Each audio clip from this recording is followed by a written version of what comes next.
Hai semuanya, gimana kabar kalian? Semoga selalu dalam keadaan baik. Jadi welcome back again di Andre Greystone Channel, dan ini adalah segmen analisa pagi, segmen dimana kita akan mengulas untuk update news dan juga pergerakan dari market, khususnya market dari Bitcoin. Teman-teman, hari ini kita berada di tanggal 11 November 2024. Kondisi dari pasar overall sangat bagus ya, teman-teman. Mayoritas kripto lagi growth, sangat bagus. Beberapa koin yang memang sempat melempem udah mulai growth lagi, kayak Polkadot kemarin, terus juga ada Cardano ya, lama diem. Ethereum juga nggak mau kalah, Doge terus melanjutkan rally-nya, dan juga ada beberapa koin yang mungkin masih belum terlalu perform bagus, tapi we'll see teman-teman seperti apa perkembangan dari market kripto ke depannya. Tapi overall sih kita lihat di sini semuanya pada happy ya. Oke, hari ini kita akan mulai pembahasannya seperti biasa dari kalender ekonomi. Hari ini hari Senin, tidak terlalu ada sentimen yang penting banget untuk pasar, teman-teman. Jadi sepertinya market akan menunggu closing time frame weekly untuk perdagangan hari ini. Ya, dari data, Jepang akan merilis data current account. Aku nggak tahu ini data apa, mungkin berhubungan dengan hutang ya. Terus juga ada McCall dari European Central Bank akan speech juga, yang notabene nggak terlalu memberikan impact lah terhadap pasar, teman-teman. Jadi itu beberapa data yang cukup penting adalah Michael Saylor ya, founder daripada MicroStrategy. Portfolionya kalau kalian perhatikan cuan parah dari Bitcoin, teman-teman. Ini adalah titik-titik hijau di sini melambangkan Michael Saylor telah melakukan dollar cost averaging atau yang kita kenal sebagai DCA, atau bahasa gampangnya adalah nyicil beli, teman-teman. Sekelas Michael Saylor yang punya banyak duit aja, dia nggak bisa prediksi secara akurat di mana Bitcoin akan mencapai level bottom. Teman-teman bisa perhatikan dia beli ya di harga lagi bullish ataupun bearish, tetap konsisten beli, dan kalau diakumulasi dia dapat average price itu di kisaran 40.000. Jadi bisa dibilang sangat-sangat rendah dibandingkan dengan Bitcoin yang hari ini berada di kisaran 79 ribuan something. Jadi bisa dibilang Michael Saylor udah cuan parah dari Bitcoinnya. Gitu, jadi sebuah strategi yang nggak akan pernah mati, yang bisa teman-teman aplikasikan, teman-teman trading dimanapun, platform apapun, baik itu di komoditi, atau teman-teman yang trading di market crypto atau di market saham. Dollar cost averaging sangat-sangat berguna, sangat-sangat dipakai. Teman-teman bisa bikin teman-teman nggak nyangkut di pucuk ya, yang artinya teman-teman juga akan kemungkinan tidak mendapatkan harga bottom, tapi teman-teman akan dapat harga rata-rata, average, teman-teman. Ini adalah sebuah strategi yang saat ini membuat Michael Saylor profitnya banyak ya, dari investasi Bitcoin itu bahkan sampai 10 miliar US dollar in profit. Besar banget. Satu hal yang bisa kita contoh, teman-teman, konsistensi dan juga DCA. Itu adalah kunci. Kemudian plan B lumayan happy sepertinya melihat analisanya sendiri. Kita lihat sekarang kita lagi dalam awal bull market. Market kripto udah mulai rally, Bitcoin dan juga kripto overall merespon positif, dan sepertinya ini akan menjadi fase yang cukup punya waktu lah untuk kita menikmati fase bull run ya. Dimana di tahun 2021 Bitcoin sudah mulai bearish, 2022 capai bottom, 2023 cuma Bitcoin yang naik sementara altcoin belum naik.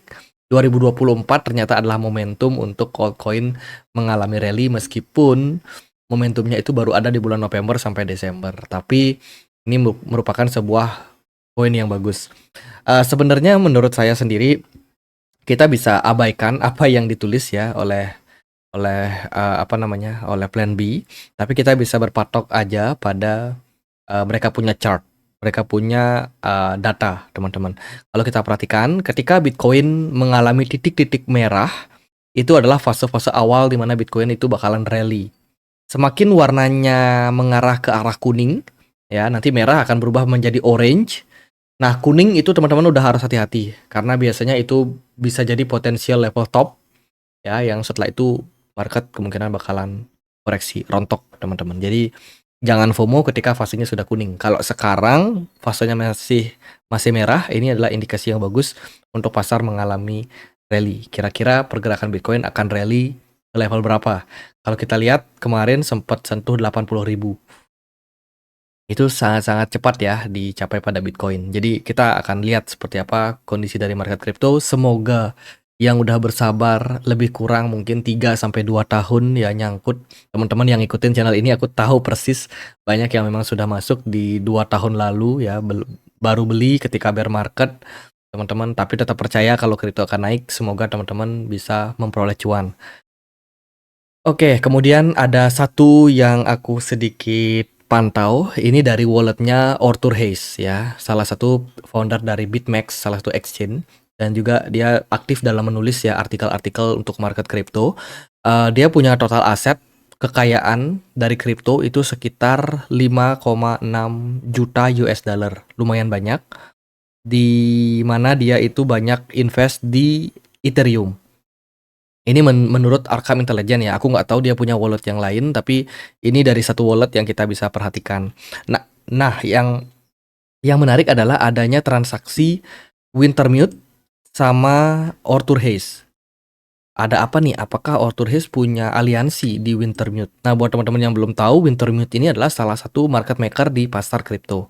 Dia adalah salah satu whales. Teman-teman perhatikan aset kelolaannya itu sampai 466 juta ya pada satu wallet saja. Dan ini mayoritas dalam bentuk Ethereum, Bitcoin, Mudeng, terus juga ada USDC, terus ada Gold, ada PP, Sky, dan juga token-token yang lain. Gitu. Jadi menarik untuk kita lihat seperti apa kiprah daripada Wintermute yang dalam waktu berdekatan ini aja dia banyak melakukan transaksi. Transaksi yang dipakai itu adalah dari Uniswap, Velodrome, rata-rata pakai DEX ya. Dia nggak mau pakai centralized exchange, mungkin takut ketahuan di tracker. Tapi kalau decentralized ini aktif banget transaksinya teman-teman, jual beli gitu. Ya kalau kita lihat dari portfolionya itu dia nggak banyak hold. Selama ini dia cuma aktif trading. Jadi ini confirm adalah whales, dan Arthur Hayes kemarin menerima dana ya. Ini kalau kita perhatikan dari Arkham Intelligence. Oh sorry. Aliran dananya ini cukup besar sih kalau kita perhatikan teman-teman. Jadi 21 jam terakhir dia itu dapat kayak 1 juta Ethereum ya, atau sekitar 540 Ethereum yang masuk dari Wintermute ke Arthur Hayes. Ya, sebelumnya bahkan ada lebih besar lagi yaitu tambahan dari 264 dan juga 266. Ya, kisaran 500 juga ya. Nah itu teman-teman, si Arthur Hayes ini apakah dia adalah anggota dari Wintermute? Nah itu kita nggak tahu. Tapi yang pasti masuknya dana ke wallet pribadi Arthur Hayes ini menandakan adanya potensial untuk holding secara jangka pendek. Jadi kita akan lihat seperti apa impact-nya terhadap pasar. Kemudian Sui Network kemarin juga mendapatkan cuan yang banyak ya dari berbagai macam project yang ada di jaringan Sui, Navy Protocol, kemudian juga Cetus, Celop, dan kawan-kawannya di protokol ya banyak banget. Ini rata-rata pada cuan di perdagangan kemarin karena memang meningkatnya jumlah transaksi yang ada di DEX, kemudian juga jaringan Sui. Itu juga masih sangat-sangat diminati oleh pasar saat ini, dan Sui mencapai level $3 di all time high-nya. Jadi congrats buat teman-teman yang memang sudah sempat melakukan research ya. Kemudian dari berita yang lain ada Zilliqa mencoba untuk memanfaatkan momentum nih teman-teman. Jadi Cardano kan sudah mencapai kenaikan ke $0,6 ya, 30% dalam seminggu terakhir ini, which is keren teman-teman.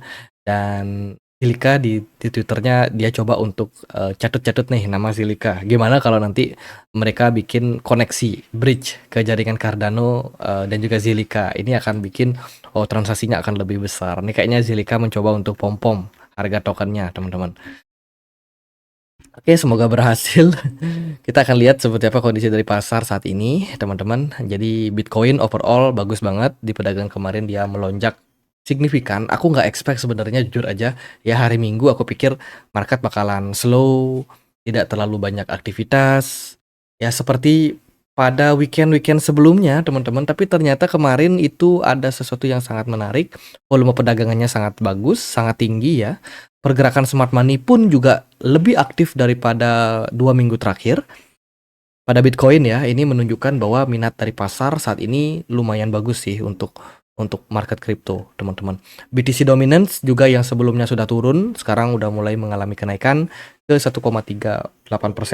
Jadi ini bisa menjadi sebuah indikasi BTC Dominance bisa jadi akan ada potensi untuk retrace setelah penurunan selama 1, 2, 3, 4 candle ya. 4 candle merah sebelumnya dengan penurunan smart money yang signifikan pada BTC Dominance itu sempat bikin banyak altcoin happy, teman-teman. Nah, pertanyaannya adalah kemana Bitcoin? Ya pasti teman-teman bertanya-tanya nih, apakah Bitcoin masih bisa FOMO?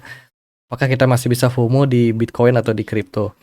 Hari ini kita akan dapat closing weekly time frame di jam 7 pagi ya, 7 pagi WIB akan ada penutupan candle dan overall sih kelihatan candlenya ini kemungkinan bakalan sangat positif, menunjukkan bahwa indikasi Bitcoin dalam strong momentum untuk bullish. Teman-teman, smart money sangat mendukung, volume perdagangan sangat mendukung. Jadi kalau dari view saya pribadi, saya cuma expect Bitcoin bisa closing di atas dari level 74.000 dan kelihatannya sih sangat gampang ya. Sangat gampang sekali Bitcoin closingnya di kisaran 74.000. Apalagi sekarang bertahan di kisaran 79.600. Itu. Jadi outlook untuk kedepannya beberapa minggu ya, mungkin bisa sampai tahun depan itu pasti positif untuk Bitcoin. Cuman untuk jangka pendek mungkin kita perlu waspada setelah closing time frame daily, ada juga weekly karena Bitcoin ini kan belum ada koreksi yang berarti. Bitcoin terus didorong naik. Saya sendiri agak mewanti-wanti sih buat teman-teman jangan FOMO ya. Market masih akan bullish, jadi jangan terlalu dikejar untuk harga sekarang. Let's say teman-teman udah ketinggalan nih, wah aku ketinggalan buat masuk, apakah nggak ada momentum?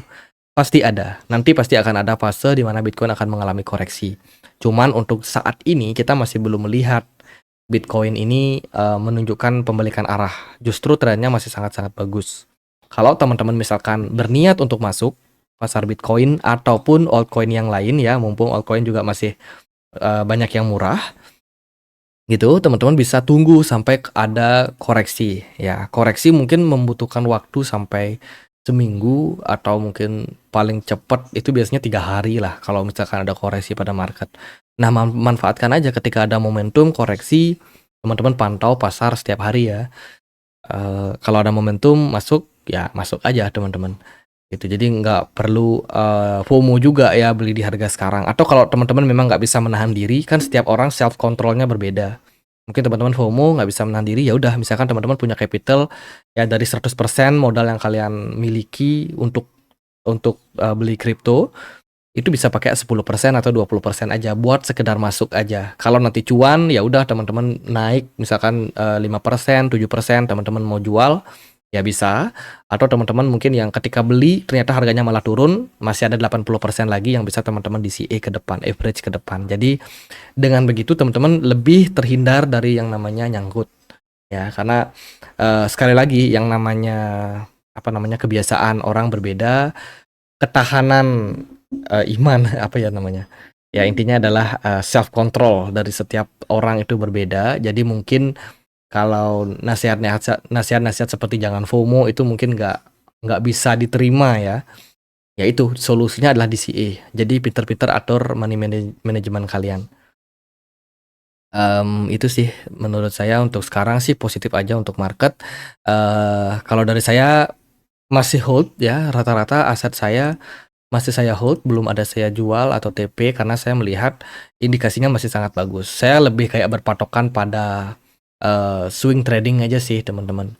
Jadi swing trading tapi jangka waktunya itu 2 tahun. Itu namanya apa ya? Ya pokoknya itulah swing trading, cuma jangkanya panjang dan saya hanya memanfaatkan momentum aja. Ketika momentum lagi bagus seperti sekarang ini, ya kan indikasi masih awal-awal bull run, ya udah biarin aja di hold sampai nanti udah ada indikasi kuning ya kan. Dari MACD mungkin udah mulai overbought di time frame monthly atau weekly-nya. Nah, di sana kita baru akan taking profit secara bertahap. Tapi kalau untuk saat ini saya lebih prefer untuk pegang aja, hold aja, teman-teman. Itu sambil kita menunggu ya closing time frame, weekly nanti. Jadi semoga video kali ini bisa bermanfaat. Untuk informasi lebih lanjut kita bisa discuss di komunitas Telegram. Buat teman-teman yang mungkin punya Telegram yang mau join, bisa langsung cek link yang ada di kolom deskripsi video ini. Itu aja, dan akhir kata saya Andre, makasih.